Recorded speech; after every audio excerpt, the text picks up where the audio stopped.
Chúng tôi xin được phép xem hai viết Ojogan và Aris Tokyo ngay cạnh nhau trong sự kết bạc Ojogan trước nhé.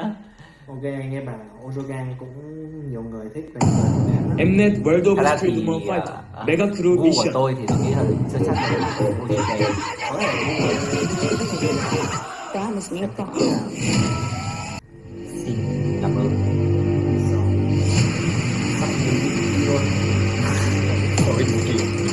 Very like punch in the face.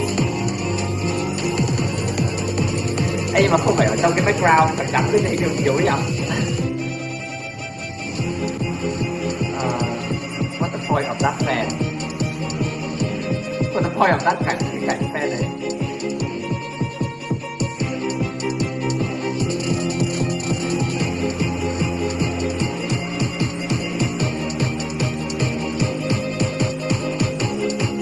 I wish that you writing like the whole section for this like mình có thì có đã được writing cho toàn bộ phần này.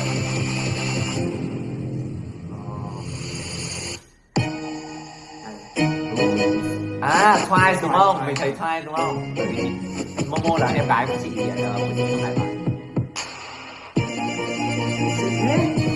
Phần nào xịn vãi rồi đấy, phần nào vãi. Hai chị em.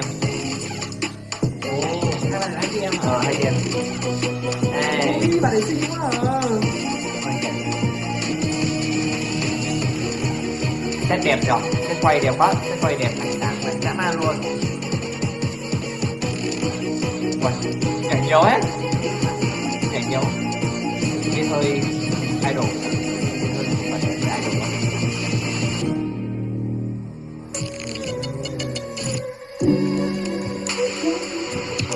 Chị gái của tôi đây rồi.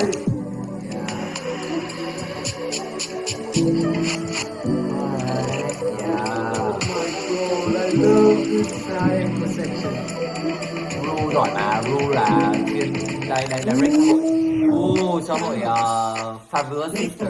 Cái đấy kể chuyện hay quá. Ojo, Hey. everybody knows me like Avengers. Uchi, I'm a sweet guy. 세계속이 될 스테이 챌린저. 코스프레야, Ojogan.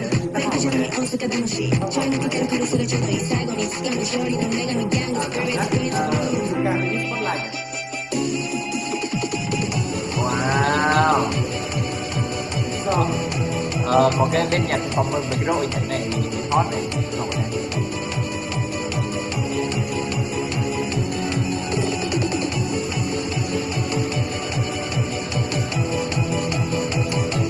Hơi simple quá, mọi người chọn cái nhảy như kiểu này simple quá.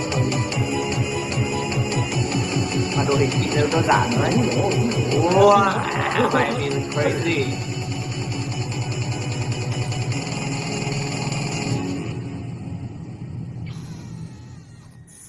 vẫn không phải dự đoán của tôi là tôi. 여러분의 좋아요로 팀 챔피언 오사카 오조갱을 응원해주세요. Twice. Nào, anything? Tôi thích đoạn hai angle section. Tôi không mê đoạn của Twice lắm. Tôi cảm thấy đoạn đấy nó hơi biên hơi chán và nó hơi dư thừa một chút. Mình kiểu thấy... spotlight nên dành cho các chị Ojogan nhiều hơn. Kiểu Uwa và kiểu anh có thể cảm thấy là Kyoka. kiểu Kyoka méo một tí spotlight nó luôn ấy.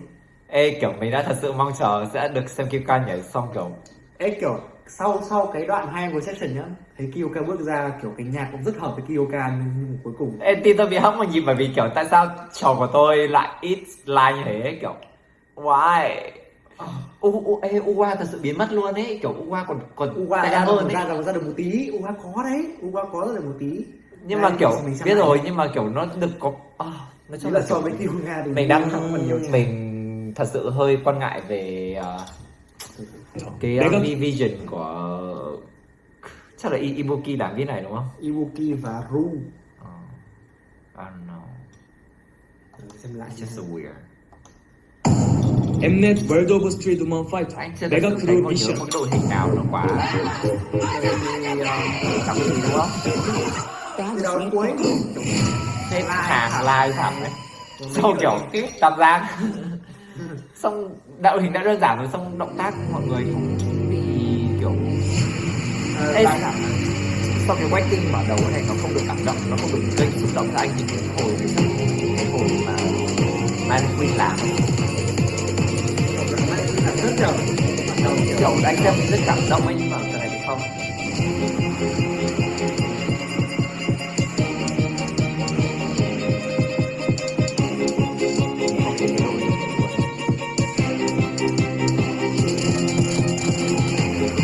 Không hiểu tại sao lại cho chị ấy vào phần này, cảm giác cái phần em hiểu không?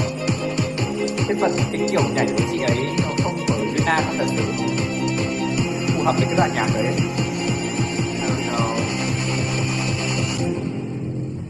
Đầu kết như này, sau cứ kết như này tương tự như vậy. Và cái phần của Twice quá dài ấy.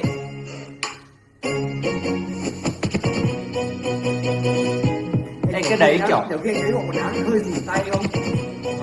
Ê, nhưng mà cái tốt còn là cái góc đấy nhìn sang nó có mục đích gì vậy? Kiểu cái gì đó là nhìn sang ấy. Tại sao nó không phải là nhìn sang, không kiểu có một cái góc từ bên ngoài zoom vào một người, zoom vào một người rồi đấy. Ví dụ kiểu họ nhìn sang xong hai đôi này, xong đôi này xuất hiện nhảy cùng nhau thì nó sẽ rất là ok ấy. Đây là không ấy. Ánh sáng đẹp quá, nhưng mà ánh sáng đẹp quá mọi người ạ. Nó không đủ. Ê, đáng lẽ đoạn này nên để cho Yuna và Kim Kiruka và Ru và Uwa Cúc ấy, đúng không? Cái đoạn này phải để Yuna này, xong rồi sau cái đoạn này là đến Kyuka. Phải cảm biết là khách mời nhưng mà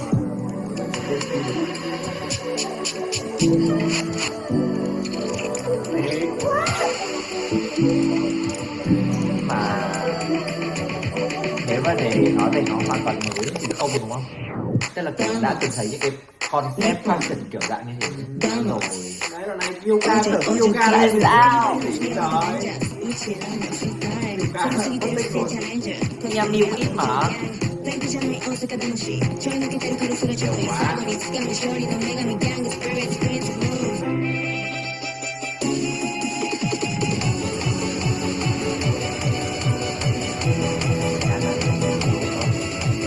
Thấy mọi người rất chọn nhảy cái này là sai lầm, mặc dù nó có thể gây cái dùng Đoạn này dùng với Yuki đám gì? quá. Ôi đi Kyoka kiểu mọi người rất giỏi, kiểu muốn xem mọi người này phí vai kiểu nó cái một vấn đề này em biết rồi, cái nhạc của Quảng Quy thực sự là cái lựa chọn nhạc của Quy quá.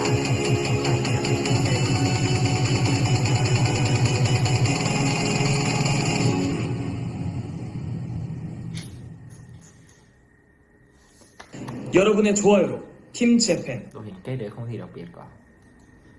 Không đặc biệt. Đây giờ đây là ai? Ibuki và Ru. Ru là chị nào? Ru là chị tóc hồng đấy, cái chị mà phần em thích nhất đấy. Ok, đồng đều, có đồng đều. Có đồng đều. Nhưng mà đội hình thì thật sự như mình nói, nó không có gì mấy. Không có gì đặc sắc cả. Và mình đây cũng lại là một trường hợp mà mình bảo rơi vào là mình cảm thấy cái tầm nhìn của cái vision của đạo diễn chưa đủ ổn ấy, kiểu cảm giác là nó không tạo thành một cái bài tròn trịa được ấy. Mình thấy rất là phí. Mình buồn nhất là việc tại sao lại để cho khách mời Twice có screen time quá dài như thế, trong khi các thành viên khác quá ít ấy. Kiểu mình thật sự muốn xem Uwa nhảy nhiều hơn ấy. Chưa nói đến Kyoka và Miami ấy, mình muốn xem Uwa nhảy nhiều hơn, bởi vì kiểu chị chưa được nhảy gì cả trong suốt từ đầu mùa giờ rồi ấy, và kiểu chị chỉ xuất hiện được vài giây ấy, kiểu buồn quá.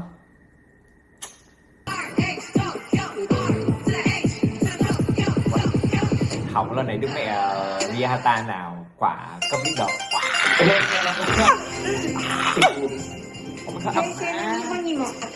I like concept and everything, eh? So this kind of video like really like 東京に生まれ東京に死ぬいつどこいるかよりも誰といる胸張り心に持つ誇りあっぱれ東京日本人あっぱれ nha. あっぱれ Cảm giác đấy không bật lắm. 日本 Ê, 東京 được chưa? 日照 Hay quá. 引きずるところあっぱれ東から風吹き桜が舞い四季折々数える折り紙八百万の神たちも友達神棚に映る俺が鏡俺らは勝ち喜ぶサーチ Ê, thật sự đây là chỉ có Tokyo ấy. Mình kiểu nhìn 嬉 quần し áo く của 飲 người み ấy. 干す Oh 祝 my い god. の先 Họ là 燃 sử え dụng て rất て nhiều chất xám và sáng tạo. 魂腹減り高い幼児それか左打ちはお仰ぎ Ê, 正直に嘘のないようにあっぱれ東京日本人あっぱれ ê, あっぱれ ê, lựa cái bối cảnh hợp lý nha. あっぱれ Bởi vì kiểu nó nơi mà kiểu nó dễ hiểu な được で rồi. しこなでしこ武士道侍堂々あっぱれ Ê, お金稼ぐ俺らは cái là Nhật Bản OG và một cái là ui. Cái này nó cho cái bài bài gì của Nhật Tsubaki. Ê, nhưng mà họ cũng thông minh phết nhờ, họ dùng một cái địa điểm đông người nhưng mà họ vẫn highlight được vào họ ấy. Đấy là một sự thông minh đấy. Không phải này, ui, Nhật ngồi đây hả? thông minh. Đấy. Ôi, kiểu sử dụng ô thông minh vãi. Và nó đúng là thực tế. Nhật cờ Nhật Bản. Ê, ê. That's so fucking sick. Ê, sick vãi cứ đi. Ê, đâu cái này thì kiểu quá nhỉ. Đầu mỗi là cái gâu mà lại hơi không một đẹp. Ê,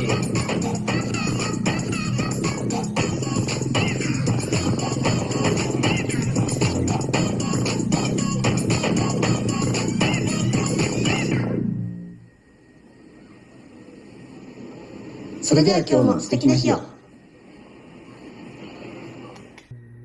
Tôi không thích phần hai angle lắm, trông nó hơi rối mắt, nó hơi khó hình dung là nó đang làm cái gì. cũng đúng, bởi vì thời gian là nó không chơi được nhiều đội hình lắm, nhưng mà thời gian nếu mà xét về ý tưởng thì mình cũng vẫn đánh giá cao phần đấy, bởi vì kiểu cảm giác nó tạo thành một cái khung cảnh rất đời thường ấy, bởi vì quan trọng là cái người họ đưa cái đấy vào bối cảnh đời thường đúng không, và họ chọn được một cái đấy là dùng ô ấy, mà kiểu cái việc mà mọi người kiểu trời nắng xong đi trên đường theo ô ấy, nó cái rất đời thường nên mình thấy cái đấy cũng là một cái điểm cộng của họ. Ngoài cái đấy ra thì Thật ra mình rất thích viết này nhưng mà đấy. mình thấy rất thích viết này nhưng mà somehow nó vẫn không đúng cái mega crew mà mình muốn ấy. Somehow bằng một cách nào đấy nó vẫn không đúng cái drama kiểu mình muốn, nhưng mà Để dễ dàng so sánh hơn, anh hãy so sánh beat này với beat của 1 Million năm ngoái thì, Yeah. thì anh nghĩ là cái nào sẽ chắc là bởi vì mình đã xem các mùa trước nên là kiểu ngay trong đầu mình cái định nghĩa của mega crew nó là kiểu ôi kiểu từ nãy giờ mình xem không có viết nào có cái nền trắng ở cái show trắng, mình đang kiểu sốc, mình đang kiểu ôi mình nhớ cái kia. Okay, can I watch it again to compliment, kiểu mình muốn xem viết này một lần nữa để mình khen. Mình đã uống màu vàng.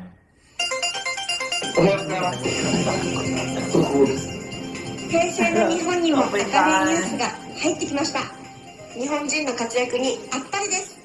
Ê, cái mà anh thích nhất trong viết này là cách mọi người xưa 東京に生まれ東京に知るいつどこいるかよりも誰といる胸張り心に持つ誇りあっぱれ東京日本人あっぱれあっぱれあっぱれ nó quay sáng tạo lại nhưng cái dash này của đấy rất hay. 日本東京日照引きずるところあっぱれ Tuy nhiên chia nhỏ nó ra nhiều quá nên là mình lại không có cảm giác trên các 四季折々数える折り紙八百万の神たちも友達神棚に映る俺が mọi người nhảy thì 鏡 đội đấy rất là đều nhảy đều nhau. 俺らは勝ち喜ぶ幸あれみんなに嬉しく飲み干す祝いの先燃えて Riêng て cái hội này thì ở chợ này, hội kia thì sẽ 魂腹減り ở hội 高 này い ở よ tàu điện này. それか Hội Á 左 thì 打 là ち mấy は con 大 nhỏ. き正直に嘘のないようにあっぱれ東京日本人 Gọi là quá chất. あっぱれあっ Yay! ぱれあっぱれあっぱれあっ Tức là mỗi một cái nhân vật mọi người đặc biệt một nhân vật thì mình rất dễ hiểu họ mặc dù đông 武士道侍堂々あっぱれ nhưng mà cũng không có nhiều đội hình đặc biệt lắm nhá. お金稼ぐ俺らは Nhìn theo bài Ratata. Nhưng rồi kia nhóm kia làm nữa. Uầy, mình thấy đây cái lựa chọn cái bối cảnh ở cái phố này quá hợp lý mọi người ạ.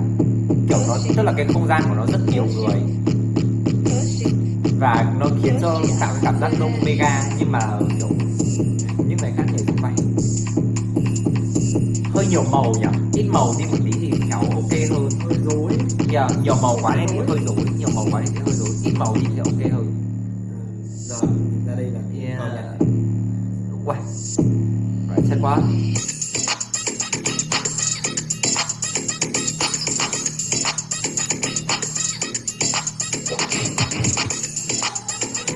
Rồi, giờ mới nhảy, giờ mới để nhảy kỹ hơn vậy. Chết phải. Chết phải. Uầy, tóc quay đẹp quá. Vừa sử dụng góc kéo đẹp vãi. Dạo này chúng ta xem đội hình đấy nó hay thì nghĩ trông nó như trống trải ấy nhỉ? Không, thật ra đội, I don't know. Nhưng Actually, nó I kind of trông- like, trông yeah. nhìn hơi khó chịu một tí. Kiểu